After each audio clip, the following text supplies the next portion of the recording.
Good afternoon. Thank you for joining us on Sunshine Reports. My name is Odunayo Sawyer. The Ondo State government says it will continue to ensure that the newly enacted law against land grabbing is fully enforced to protect the rights of law-abiding citizens. Governor Lucky Aiyedatiwa spoke during the official inauguration of the committee tasked with implementing the anti-land grabbing law. Government House correspondent Zimo Ibiemi has the report, which is presented from our studio. The anti-land grabbing law, which was earlier passed by the Ondo State House of Assembly and received executive assent from Governor Lucky Aiyedatiwa, is now in full force in the state. The law is aimed at curbing the activities of individuals and groups involved in forcefully taking over land without proper authorization, a menace that has plagued several communities across the state. At the inauguration of the Implementation Committee, Governor Aiyedatiwa appreciated members for accepting to serve and urged them to deploy their expertise and commitment to restore peace and order in land administration. From rural communities to urban centers, the menace of land grabbing has manifested in violent displacement, prolonged litigations, and in many cases, the loss of life.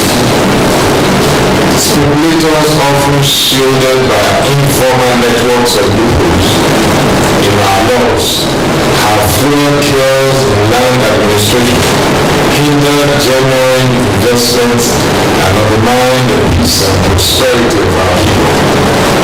In Ondo State, we will not allow this trend to continue. He also commended the sponsor of the bill, Moyoluwa Ogunwumiju, for his dedication to the cause and for addressing a critical challenge faced by residents. I wish to commend the Ondo State House of Assembly for its proactive stance in recognizing the urgency of this threat and deploying its devastating instruments to stem the tide. The passage of laws aimed at safeguarding property rights and regulating land acquisition is not only timely but visionary. You have once again demonstrated that governance thrives when our institutions work in harmony to protect the interests of the people. Governor Aiyedatiwa warned the public to be cautious and law-abiding, reminding them that the law spares no one. It is imperative to let you have a glimpse of the law's provisions, which include up to 10 years imprisonment for land grabbing or forceful entry. Another part of the provision is 5 years imprisonment or a fine of 5 million naira for illegal occupants. 7 years imprisonment for violations of real estate transaction regulations. 21 years imprisonment for resale of properties without proper revocation. 2 years imprisonment for illegal levies on the levies.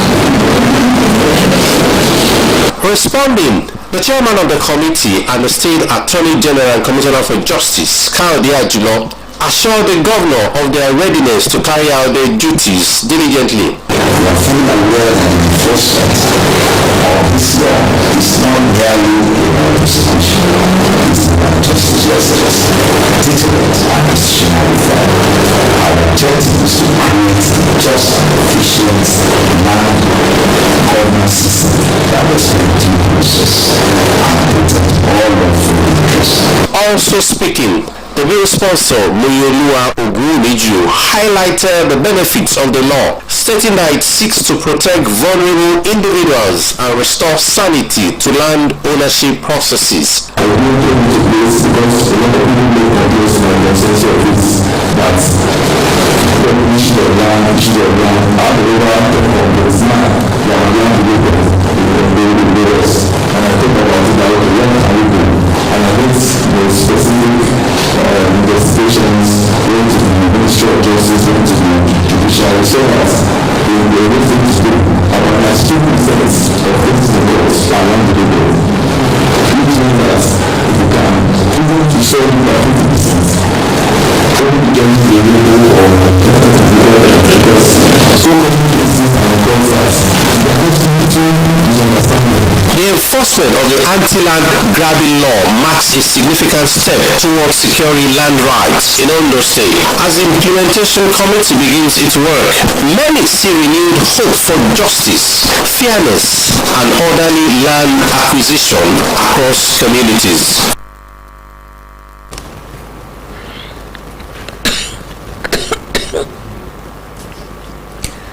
Traditional rulers in Ondo State have again been advised to desist from unnecessary expansionist tendencies beyond their jurisdictions, as the state government will not stand by and watch such actions.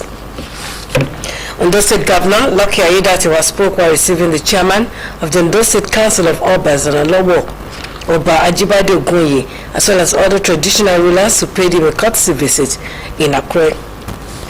Government House correspondent Zima Ibiemi's report is presented from our studio. The delegation of traditional rulers led by the Olowo Oba Ajibade Ogunye was at the governor's office to formally thank Governor Lucky Aiyedatiwa for appointing him the chairman of the Council of Traditional Rulers in Ondo State. Oba Ogunye described the appointment as one of the best things to have happened in the state and assured the governor that he would live up to expectations in the role. I'm finally there to appreciate you.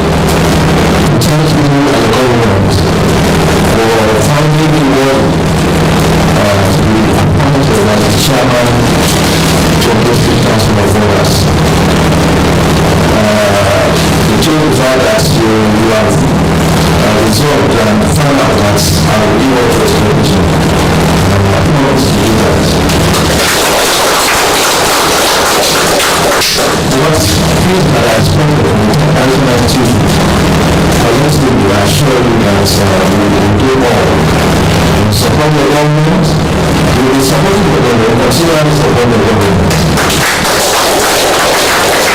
The Olowo Oba Oluwarotimi Abaniahu also commended Governor Aiyedatiwa for his unprecedented developmental efforts across the state.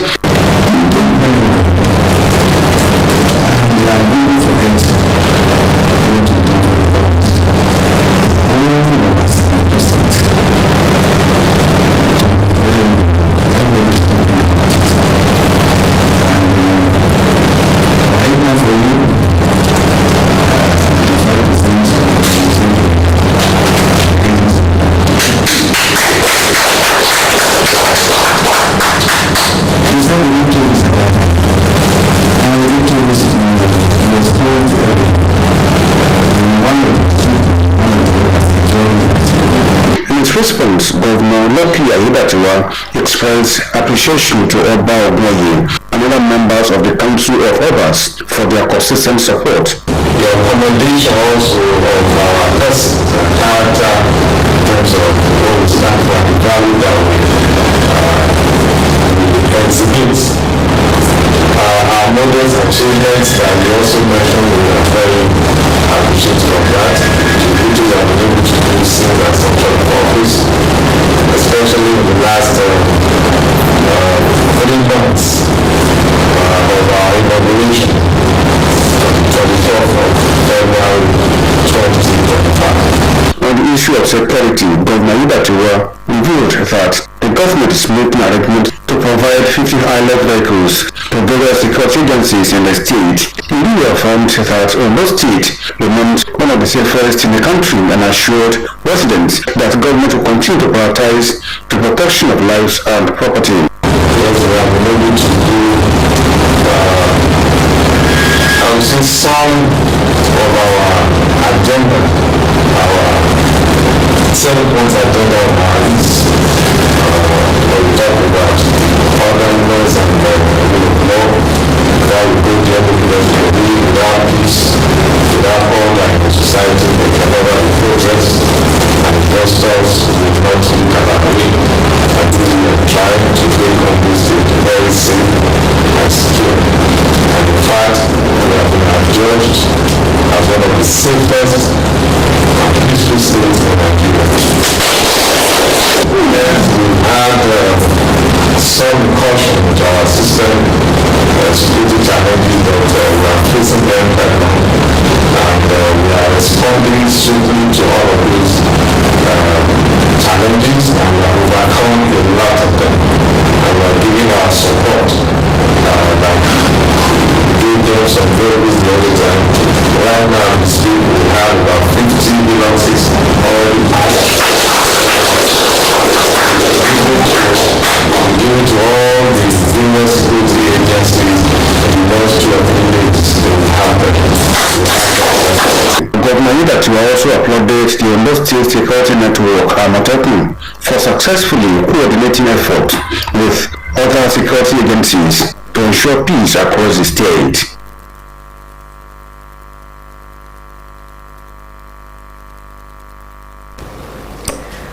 The All Progressives Congress, APC in Ondo State, has acknowledged the commendable strides made by Governor Lucky Aiyedatiwa towards improving the lives of citizens since his swearing in on February 24, 2025.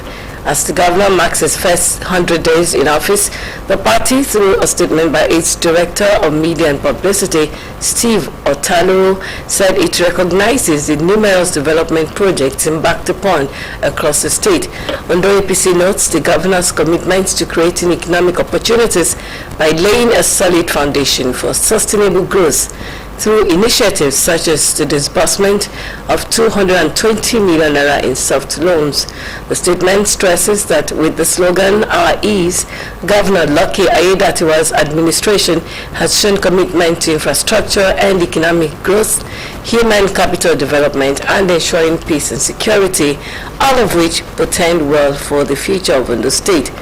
It adds that the party looks forward to continued progress and partnership as they work together to build a better Ondo State for all. In another development, the People's Democratic Party, PDP, and the Labour Party, LP, have suffered fresh setbacks as 2 members of the House of Representatives, Festus Akingbaso and Okoli Lawrence, defected to the ruling All Progressives Congress, APC. Akingbaso, who represents Idori Ifedore Federal Constituency of Ondo State, left the PDP, citing a lingering internal crisis and aligning himself with the APC's ideology and renewed hope agenda of President Bola Tinubu. His defection drew a protest from Minority Leader King Sichinda, who raised a point of order, arguing that there was no crisis in the PDP. The latest defections are part of a growing trend in the House, where several lawmakers have recently abandoned opposition parties for the APC. The Ondo State House of Assembly has passed into law an amendment bill of the University of Medical Sciences Teaching Hospital Law 2019. The move was sequel to the submission of a report by the chairman of the House Ad Hoc Committee on Health, Dr. Christopher Ogulana, during a plenary presided over by Speaker Olamide Oladiji. House of Assembly correspondent Omoshilola Adesoya Ajayi now reports. The amendment bill, which was debated and committed to the ad hoc committee after scaling through second reading recently at the floor of the House, will facilitate efficient medical service delivery in the state and open new frontiers for medical personnel to explore opportunities within the teaching hospital. Presenting the report during plenary, Dr. Christopher Ogulana stated that the bill would create greater access for indigenous students to leverage the advanced medical facilities for academic and research purposes. He noted that several sections of the bill were amended in order to ensure that the operations of the teaching hospital align with world best practices and for educational purposes.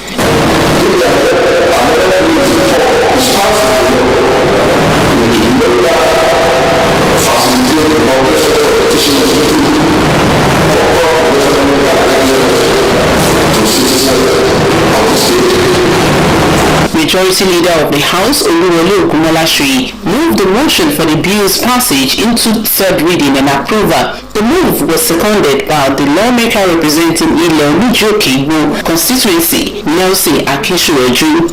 Mr. Speaker, I like to move the motion for the bill for the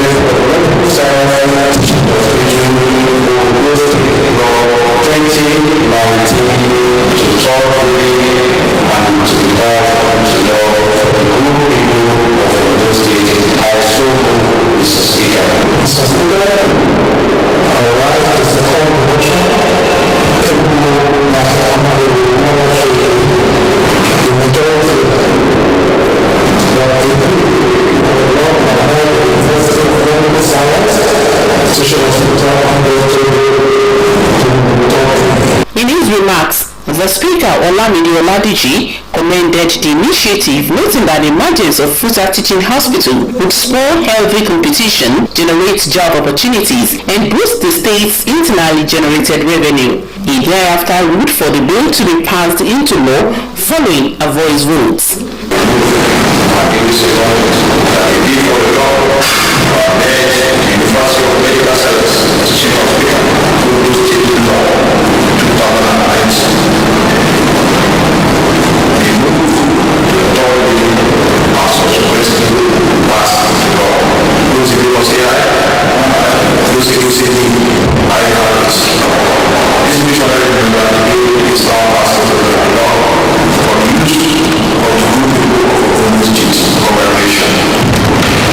The bill, when assented to, will provide greater access to advanced medical facilities for local students, enhance academic and research opportunities within the teaching hospital.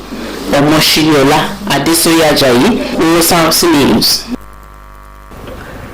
In a bid to revolutionize its examination process and prevent malpractice, the West African Examinations Council, WAEC, has introduced a pioneering innovation that has sparked reactions from students and educators alike.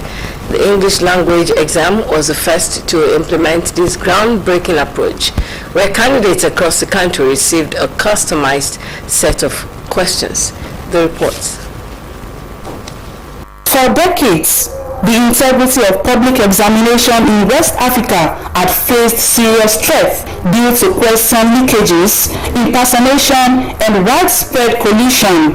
These recurring issues have cast a shadow over the academic future of many students. Determined to rewrite this story, West African Examination Council introduced a both solution customized question papers for individual candidates.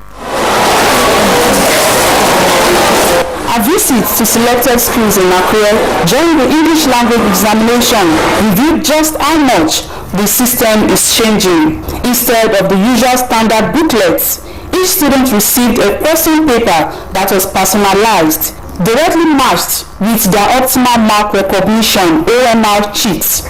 Numbers and questions set were uniquely assigned, leaving no room for impersonation or copying.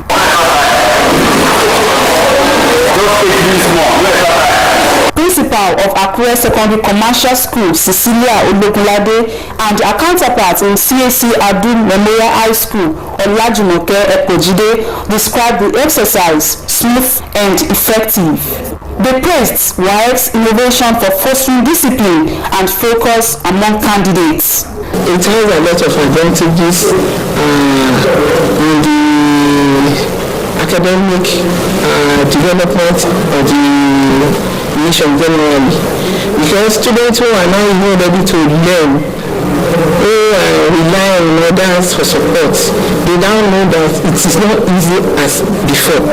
You need to rely on yourself, because you don't even know the questions that your next that is sitting directly beside you, the question is going to answer is quite different from yours. The new innovation is really helping the educational sector. The hall is calmer than ever before, because the students now, they know that they cannot depend on somebody sitting beside them, and we have to do what they know and allow her to finish the rest.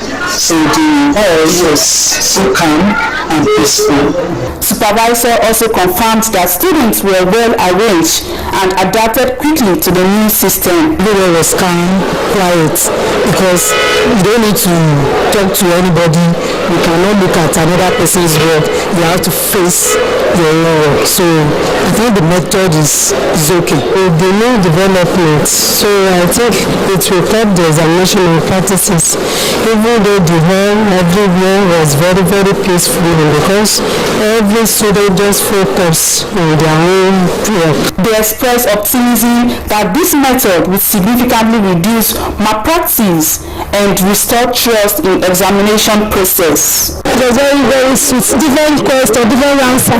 Person number one is different from the person has beside you, so he's very strict. You need to really have the space to look to the left, to the right, and I think it's really a way to combat the menace of examination malpractice in schools. Do it with all your brain without doing all this stuff, all this examination malpractice. You are going to bring out a good stuff and understand it. With English language paving the way, 3 additional subjects are set to adopt the customized format in upcoming examinations. As the new system gains momentum, students are being encouraged to take greater personal responsibility for their performance, knowing full well that fairness is now the core of the process. Abidemi Akinwotoye, Osrc News. The Ondo State government has commenced the rehabilitation and upgrading of primary health care centers across the state, with 16 communities in Akoko Northeast and Akoko Southwest local government area among the key beneficiaries. This intervention, widely lauded by stakeholders, is aimed at revitalizing healthcare delivery at the grassroots, reducing maternal and child mortality, and improving working conditions for health personnel. Osrc's Adewumi Taiwo reports. The wave of transformation is sweeping through primary healthcare centers in Akoko North and Akoko Southwest local government areas of Ondo State as rehabilitation works intensify in various wards.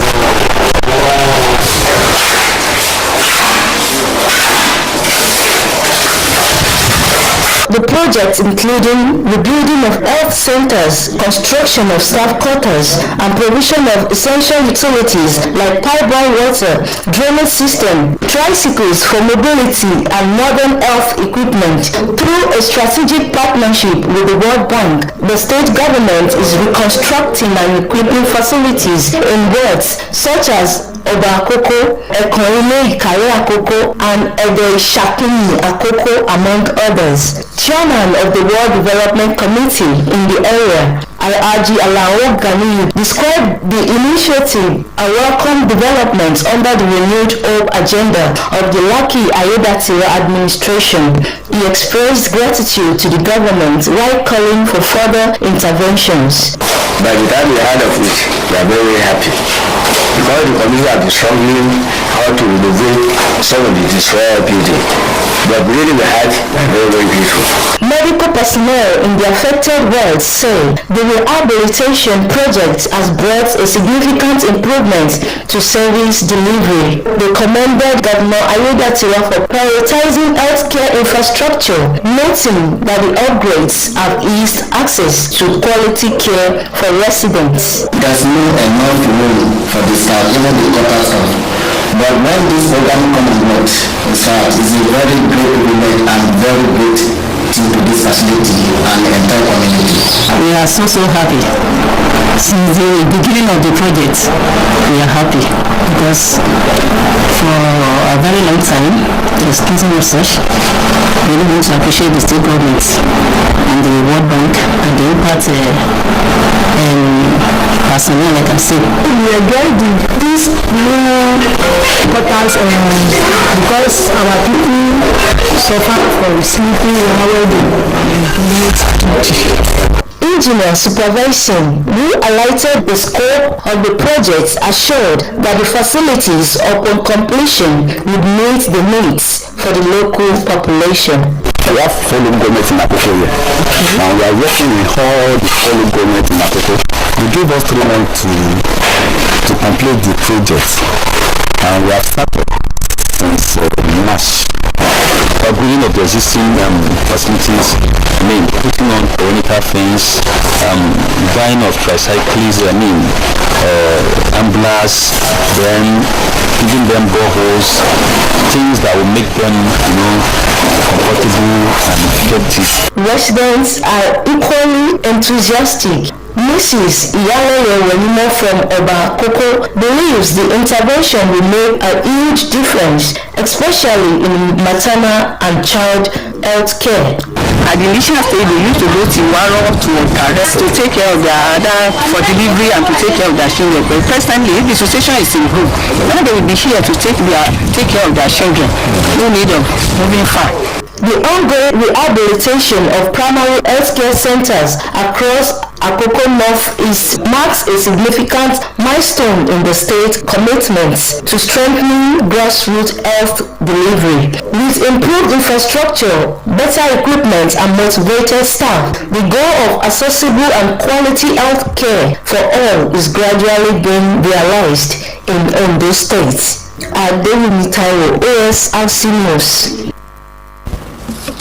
In sports, Delta have been officially confirmed champions of the 22nd National Sports Festival in Ogun State, continuing their reign as Nigeria's undisputed sporting powerhouse.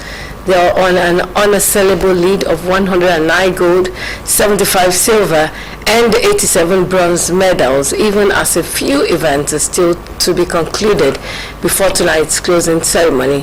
Bayelsa State is second with 80 gold, Ogun third on 69 gold, and Rivers fourth with 65 gold, while Edo have 55 gold medals to finish fifth. Oyo clinched 33 golds to finish 6th, while Osun grabbed 13 gold medals to end up in 9th. Team Ondo occupied the 19th position with 2 gold medals, 5 silver and 8 bronze medals. Ondo State gold medals were won in Abula mixed doubles and women's wrestling. And that's it on the Sunshine Reports. Thank you so much for watching. Good afternoon.